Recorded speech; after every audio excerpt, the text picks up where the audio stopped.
بسم الله والصلاة والسلام على رسول الله الكريم. النهاردة يا جماعة هنشرح طريقة معينة هتكون في الدمج إن شاء الله. إن إحنا عندنا في الدمج الخطوط اللي هي ال8 ميجا وال16 اللي هي زي الميجا بلس، وال8 ميجا اللي أنا عايز يعني محدودة أو فيها 200 جيجا أو 300 جيجا، وأنا مش عايزهم يخلصوا طول الشهر، بحيث إن أنا الخط عندي 16 أو 8 ممكن يخلص في 3-4 أيام، يعني الشبكة ممكن تخلصه في 3-4 أيام. طب نعمل إيه في الموضوع ده؟ طب الخط عندي 16 وانا عايزه اخليه يسحب 2 ميجا او 4 ميجا او 6 ميجا او 5 ميجا بس، يعني مش عايزه يجيب ال 16 مره واحده، بحيث ان الجيجات ما تخلصش في وقت قليل. يعني ممكن اخلي بقى الجيجات تخلص في 10 ايام او 5 ايام او 3 ايام، اخليها تخلص في 10 او 20 يوم. طيب نشوف الكلام ده ازاي. لو انا مثلا عندي خط او خطين، هعمل دمج بريدج، يعني الدمج بتاعي يا جماعه هيكون بريدجات، هعمل الراوتر احوله بريدج واعمل الدمج بتاعي بريدج. طيب تمام، انا عندي مثلا خط هنا 8 وخط 8 بالنحاس بتوع الميجا بلس. طيب تمام، انا عملتهم بريدجات. الخطوه الثانيه بعد البريدجات ان انا هروح على طريقه البرود باند، هعمل منه بروفايل تحديد السرعه. يعني كل اللي هيتعمل في البريدجات اروح في البرود باند اعمل بروفايلات في الدمج بتاعه تحديد السرعه، زي كاني بعمل بالظبط بريدجات او البرود باند. هاجي هنا كده عندي بالظبط في البرود باند، تمام، هعمل البروفايل بتاع البرود باند يا جماعه، اعمل سرعات، سرعه 2 ميجا وسرعه 4 ميجا وسرعه 6 وسرعه 8 وسرعه 10 وسرعه 16 زي ما انا عايز.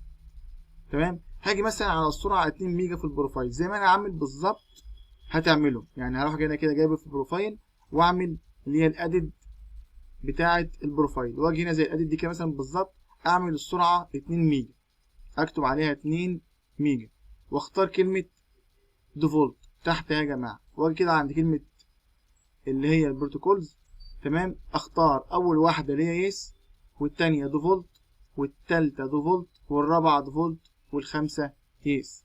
الليميتد بقى السرعه يا جماعه. الميزه هنا او النقطه هنا المهمه جدا ان اعمل السرعه ل 2 ميجا 2048 كي على 2048 كي عشان الخط يسحب معايا 2 ميجا. لو انا عملتها على 1 ميجا يعني 2 ميجا على 1024 هيسحب 1024، هيبان قدامي ان هو ساحب 2 ميجا لكن مسحوب للتوزيع هيبقى 1024. يبقى انا اعمل المعادله ايه؟ 2 ميجا على 2 ميجا يعني 2048 كي على 2048 كي، واختار اونلي 1، اختار كلمه يس واوكي. طبعا نفس النظام هنا في ال4 ميجا، كل اللي هغيره بس ان اعمل ال 2 ميجا ديت كوبي، تمام كده يا جماعه، واغير دي اخليها 4096 على 4096 زي دي بالظبط كده، اللي هو ضعف ال 2 ميجا، اضربها في 2 طلع 4096 وعلى تاني كام يا جماعه عشان طلع لك ال 4 ميجا، يبقى ال 4000 على 4096 كي على 4096 كي، تمام، واختار الاخيره هي زي بعض زيها بالظبط اهي. كده السرعه كام؟ ال 4 ميجا. لو انا حبيت اختار ال 4 ميجا او ال 2 ميجا بحيث الخط بتاعي اري 8، تمام، وانا عايز اخليه يسحب 2 ميجا بس او يسحب 4 ميجا بس او يسحب 6 ميجا بس زي ما انا عايز، بعمل بروفايل ليها واعملها زيها بالظبط.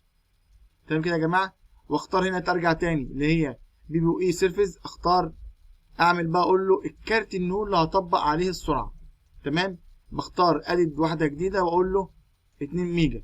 كارت الخروج عندي كارت الخروج اللي هو الانترفيس اوزر الثالث، كارت الخروج بختاره، تمام كده يا جماعه، واختار الديفولت بروفايل اقول له 2 ميجا او 4 ميجا او الديفولت زي ما انا عايز. تمام كده يا جماعه، واختار بي اي بي، شكرا وكده اوكي.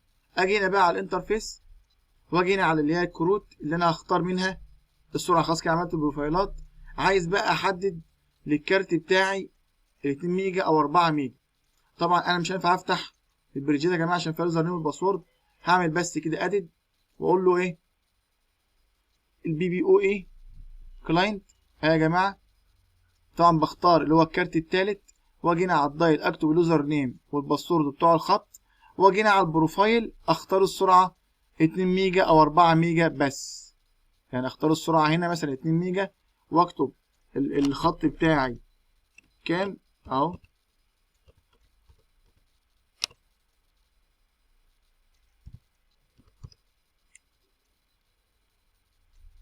تمام كده يا جماعه، واكتب باسورد، اي باسورد اهو بيتكتب قدامنا عادي، واختار البروفايل بالسرعه بتاعته واقول له اوكي. يبقى كده الخط بتاعي اتحدد بسرعه 2 ميجا او 4 ميجا. شكرا والسلام عليكم ورحمه الله وبركاته.